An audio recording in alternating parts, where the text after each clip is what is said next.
No, you are my best shot for that. Vicky, if you don't help me expose these people, all those other children like Sandra are just going to be sold to the highest bidder. And I could also end up losing court. Is that what you want? No, of course it's not what I want. Well, haven't you just once in your life want to make one big, grand gesture that's going to fix everything? I mean, you know it's a risk. You realize that. But you're willing to lose everything because, well, it's the one chance you may have at just turning your whole life around. No, I guess you wouldn't understand that. I mean, you've never had nothing to lose.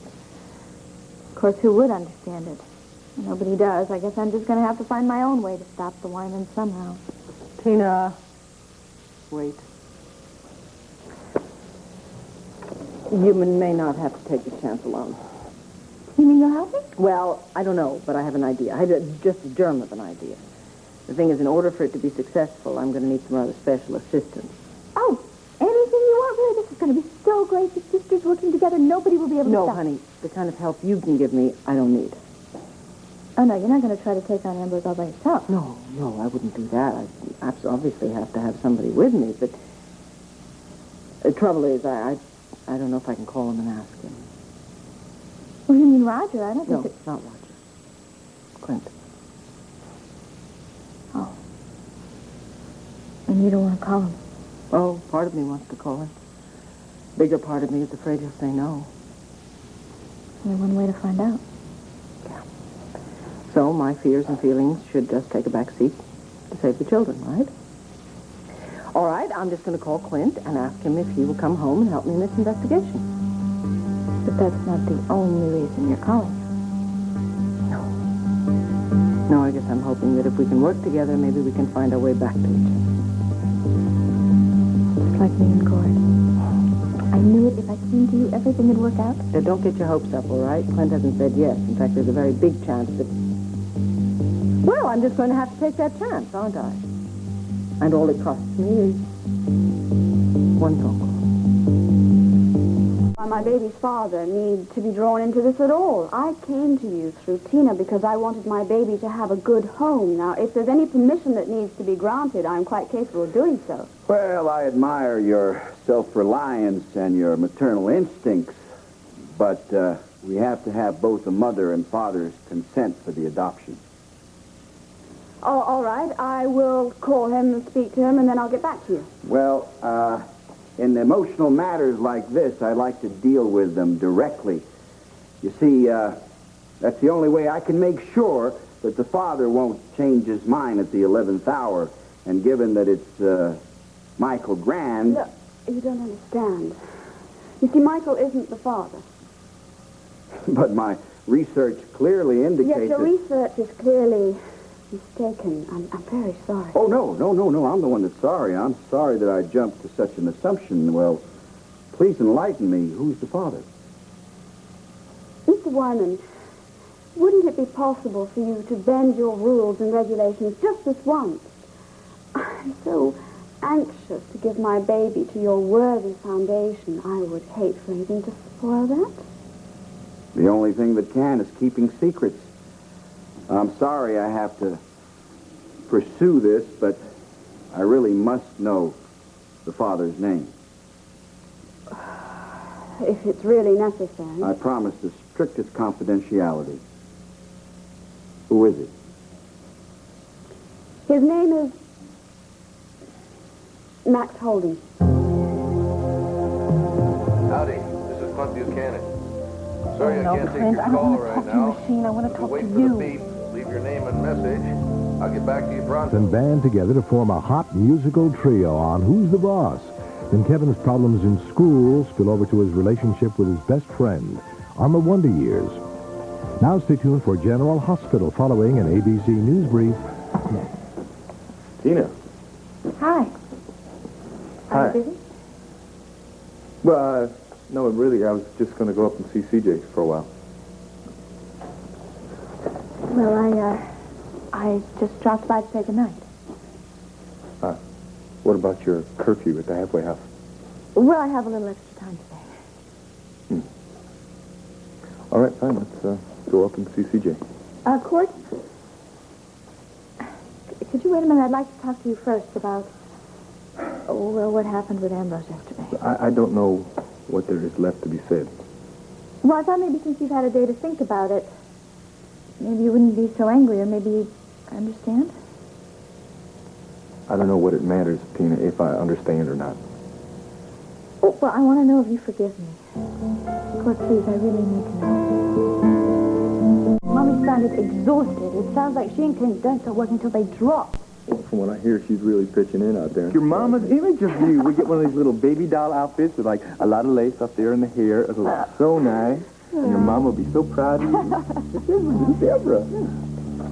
I don't mean to disturb you. I forgot CJ's present. And I thought I should, drive back to come get it. Do you know where it is? Yeah, it's upstairs. I'll run upstairs and get it. Listen, I've been trying to talk Deborah into being a little model here, and I've taken some shots. Maybe you could take a look at them, give me your expert opinion. She's never a bad. Tina, you don't have to bother to look. Oh, no, I really like looking at it. I love my husband's work. Well, you certainly look like you're enjoying yourself. Did you succeed? Succeed? In turning my husband on. You are after him, aren't you? Really what? We're friends. I mean, Cordy's my only good friend in Landview. Oh, and you're not taking advantage of the fact that I'm locked up in the halfway house right now. No. Maybe you're more like Gabrielle than people seem to think. These pictures are far from innocent. Well, listen, the only reason that I could look like that was... I only posed... What I'm trying to say is... It was because of course that I looked like that. It was because of your attraction to my husband that you could look so seductive. No, you've got it all wrong. Oh, no, I don't think I have anything wrong here at all. I know how attractive my husband is, and I know how helpful and friendly he can be, too, so I haven't got upset about this little situation until now. And I have a little boy upstairs, and I really don't think it's a very good idea for him to come down here and see you hanging on my husband. Hanging on him? What are you talking about, that little hug? I also don't think it's a very good idea for my little boy to come down here and see a strange woman with her arms all around his daddy. Look, I am no strange woman, and I'm often with Cord when he plays with CJ. What, are you trying to tell me you're using my son to get to my husband? That's absolutely ridiculous. You're twisting this whole situation into something bad. And it's just as simple as I like being with Cord and CJ. Fine. If you can look me in the eye and tell me that you don't have a crush on my husband. That's what I thought. Find yourself a new photographer, honey. This one.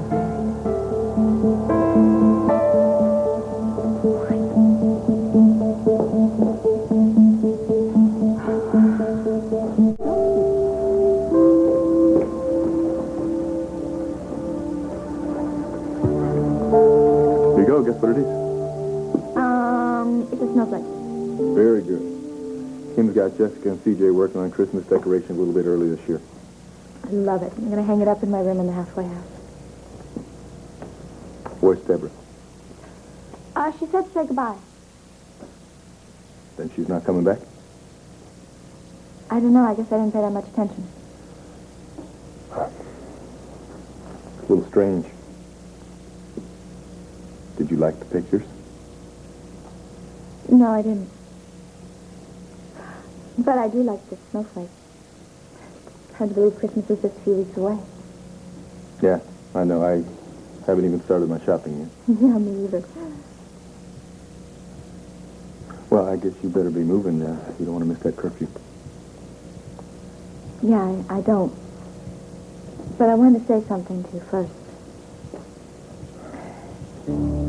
Look, lately I've just been spending a lot of time thinking about how lonely I am and how all alone I've been in trying to stop the Wymans, and it just means a lot to me that you're on my side and that you're worrying about me. Well, it would be nice to be on your side and not have to worry about you. I know, and I'm working on that too, and I'm gonna try to make that dream come true. Well, goodbye again. Bye. Careful.